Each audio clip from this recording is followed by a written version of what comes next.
John, I have seen this. Wasn't aware of what technique was being used till you explained it to us today. But I've seen in seminars I've attended this technique of selling a small product early on in the game, usually at home business opportunity type seminars. And then a larger percentage of the audience buys that. Right. Right. However, my question was, generally speaking, it'll be like a $5 or $10 item, and the trainer, the speaker, will say, those with the cash over here, those with the credit cards over here, and they take the cash and they give them the thing, and then the credit card people finally then get around saying, well, next break you can go back and see them there. So my question was, if I were using an inexpensive product in front, would it be better to go ahead and let them buy it for cash, which doesn't tell me who's got a credit card, it's going to buy a big back-end product or not? Or would it be better to price it a little bit higher, maybe $29, $39, so they probably would use a credit card and get used to actually taking their credit card? I want them to learn how to buy. The barrier that you need to overcome is the barrier between where they're sitting and over there at that closing table. So that's what you're trying to overcome. You've already got them over there, and you think there's still a barrier.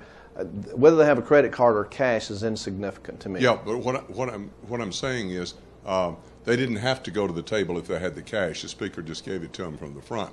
Well, I wouldn't do that, though. Well, that's my point. Yeah, that was my question. It would be better to use a process that actually... If anything you want them to sell, you want them to get out of their seat. Well, you answer the question.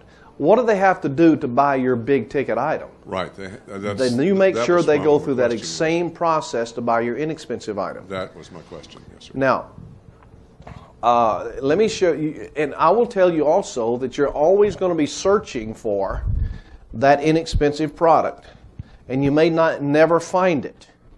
So I'm thinking, see, I'm walking a fine line here. Would you agree with me on what? I'm having to teach you how to do what I do, but at the same time, I want to teach you to buy product. So it's a fine line here. Okay, now how about these dummy books? Here's an idea I thought. What if I paid $20 a piece for them? What if I just had about 100 of them over there? And I said, now if you'd like any one of these, just go over there, pick the one you want, and you can have it for what I paid for it, $20. Now what have I accomplished? Number one, you know the process to go through to buy my product. But I'm really feeling like that I get to open up and tell you why I'm doing it. So I don't think it's necessary to make you go through that process here.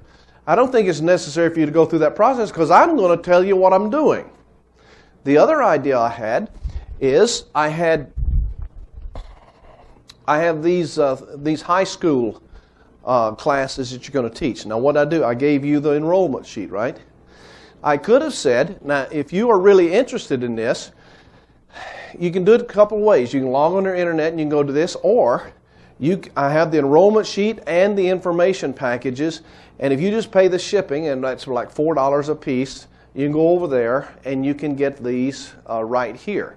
Now how many of you would have gone over there for $4 and got the whole thing? That's why I didn't do it, because I don't have a lot of people interested in doing it. Okay, so that's a little inside information about how you teach your audience to buy.